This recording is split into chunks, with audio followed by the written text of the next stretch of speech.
छत्रपती शाहू महाराज हे मांडलिक राजे होते. त्यांच्यावर वर्चस्व होतं ब्रिटिशांचं. एक मांडलिक राजा जर इतकं काही करत असेल तर अख्ख्या महाराष्ट्रातील त्यावेळच्या राजांनी काय केलं? त्याच काळात हैदराबादच्या निजामाकडे टनानी सोनं होतं. 65 टन सोनं स्वातंत्र्य भारताला ज्या वेळेला स्वातंत्र्य मिळालं त्यावेळेला त्यानं दिलं. त्याच वेळचा सलारजंग यांच्याच समकालीन त्याच्या राण्या होत्या 360. तो पायऱ्या उतरत असताना त्या राण्यांनी केस टाकायचे आणि त्याच्यावरून तो पाय उतरायचा. त्यानं केलेलं कलेक्शन जर आपण बघितलं तर अख्खा दिवस लागतो सलारजंग म्युझियम बघायला. वेगवेगळ्या देशांमध्ये जाऊन त्यानं त्या वस्तू आणल्या होत्या. अशी अय्याशी करण्याची यांना ही संधी होती नव्हती का? पण त्यांनी ती केली नाही आणि म्हणून ते रयतेसाठी झटले. म्हणून राजा आणि ऋषी म्हणून त्यांना राजर्षी असं म्हटलं जातं, राजश्री नव्हे. राजा आणि ऋषी, ऋषी म्हणजे ऋषीवल म्हणजे शेतकरी. राजा आणि ऋषी यांचा अत्यंत अत्युच्च संगम या व्यक्तिमत्वामध्ये होता. फक्त त्यांनी समानता आणली नाही. मंडल आयोग जो काही स्थापन केला तर तो राजर्षी शाहूंच्या विचारांना पुढे नेणारा होता. त्या काळचे पंतप्रधान कोण होते?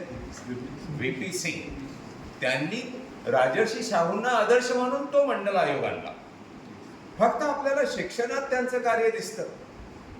राजर्षी शाहूंनी पहिला पुतळा शिवाजी महाराजांचा पुण्यामध्ये बांधला. पुणेकरांना तो नको होता. इतकंच नाही तर पहिलं धरण जे राधानगरी डॅम अजूनही तसंच स्ट्रॉंग जबरदस्त आहे आणि ते ऑटोमॅटिक आहे. त्या काळी बांधलेलं. अजूनही पाण्याचं प्रेशर जास्त झालं ऑटोमॅटिक दरवाजे उघडतात, पाण्याची पातळी पुन्हा समतल राखली जाते. इतका द्रष्टा राजा. त्यांनी वेगवेगळ्या जाती भेद मिटवण्यासाठी वेगवेगळे हॉस्टेल्स काढली. पाणी लांबून तिथपर्यंत आणलं. लोकांना रोजगार निर्मिती करून दिली. इकॉनॉमिक्स, हिस्ट्री, ॲग्रिकल्चर, एज्युकेशन आणि कल्चर याचा त्रिवेणी संगम असलेला राजा म्हणजे राजर्षी शाहू महाराज. कुस्तीगिरांसाठी ते स्वतः जाऊन तिथं बसायचे आणि म्हणायचे मला कुस्ती पाहिजे, नुसतं हाताला अंगाला माती लावून फिरवू नका. कुस्त्या बघत राहायचे. त्यांची ताकद उंची 6.5 foot. Can you imagine? 165 kilo वजन. रात्री शिकारीला गेल्यानंतर अस्वलाचा आणि त्यांचा आमनासामना झाला. रात्रभर अस्वलाला रोखून ठेवण्याची ताकद राजर्षी शाहूंमध्ये होती. आज आम्ही नुसतेच असेच, अंगात काहीच नसतं. जरा पळ म्हटलं की लगेच धाप लागायला. ताकद नाही. म्हणजे आपण एकांगी पोलिओ झालेली जनरेशन आहोत. याचा अर्थ असा की फक्त विचार मांडले. राजर्षी शाहूंनी फक्त विचार नाही मांडले. राजर्षी शाहूंनी ते कृतीत आणलं. त्यांचं कार्य स्वतः रात्री बग्गीतून जायचे वेगवेगळ्या हॉस्टेल्सना विद्यार्थी अभ्यास करतात का बघायला.